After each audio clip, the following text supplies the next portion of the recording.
বিগত সরকারের প্রশাসনে সচিব ও সিনিয়র সচিব পদে নিয়োজিতদের প্রায় ৯৫%ই ছিল অ্যাডমিন বা প্রশাসন ক্যাডারের কর্মকর্তা। অন্তর্বর্তী সরকারেও এখন পর্যন্ত যারা সিনিয়র সচিব ও সচিব পদে চুক্তিভিত্তিক নিয়োগ পেয়েছেন তাদের সবাই অ্যাডমিন ক্যাডারের। আবার বর্তমান সরকারের সিনিয়র সচিব ও সচিবদের মধ্যে ৯০%-এরও বেশি নিয়োগ হয়েছিল বিগত সরকারের আমলে। তাদের অনেকের বিরুদ্ধেই আওয়ামী লীগ সরকারের আমলে রাষ্ট্রীয় পৃষ্ঠপোষকতায় সংঘটিত অপরাধগুলোর সঙ্গে প্রত্যক্ষ ও পরোক্ষভাবে জড়িত থাকার অভিযোগ রয়েছে। একই সঙ্গে সরকারকে জনগণ থেকে বিচ্ছিন্ন করে দেওয়ার ক্ষেত্রেও দায়ী করা হয় তাদের। অভিযোগ আছে বিতর্কিত নির্বাচন থেকে শুরু করে যেসব কর্মকাণ্ড গত সরকারকে স্বৈরতান্ত্রিক রূপ দিয়েছিল সেগুলোর ক্ষেত্রেও এই অ্যাডমিন ক্যাডাররাই সক্রিয় ভূমিকা পালন করেছেন। বিশেষ করে চুক্তিভিত্তিক নিয়োগের মাধ্যমে সময়সীমা বাড়িয়ে যাওয়া ঊর্ধ্বতন সরকারি কর্মকর্তাদের নিয়ে অভিযোগ ছিল সবচেয়ে বেশি। এর জন্য আওয়ামী লীগ সরকারের পতনের সঙ্গে সঙ্গে তাদের অপসারণেরও দাবি ওঠে। এর পরিপ্রেক্ষিতে অন্তর্বর্তী সরকার ক্ষমতা গ্রহণের পর বিভিন্ন মন্ত্রণালয় ও বিভাগে আওয়ামী লীগ আমলের সব চুক্তিভিত্তিক নিয়োগ বাতিল করে।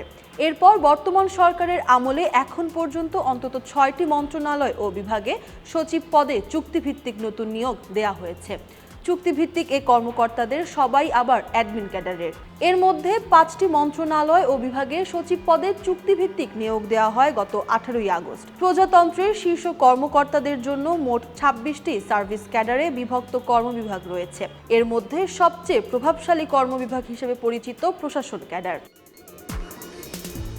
সরকারের উপসচিব পদে নিয়োগ কিংবা পদোন্নতিতে ৭৫% কোটা প্রশাসন ক্যাডারের কর্মকর্তাদের জন্য সংরক্ষিত, আর 25% পূরণ করা হয় বাকি 25 ক্যাডারের কর্মকর্তাদের মধ্য থেকে।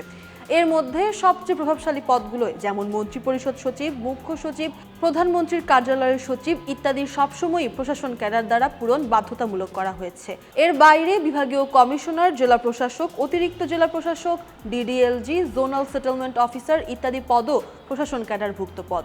অন্যান্য 25টি ক্যাডারের কর্মকর্তারা শুধু মন্ত্রণালয় বা মন্ত্রণালয়ের অধীনে কম গুরুত্বপূর্ণ দপ্তর, অধিদপ্তর, সংস্থায় সমমানের পদে নিয়োগ লাভ করতে পারেন। বিষয়টি নিয়ে অ্যাডমিন ছাড়া অন্য সব ক্যাডারের কর্মকর্তাদের মধ্যে বেশ ক্ষোভও রয়েছে।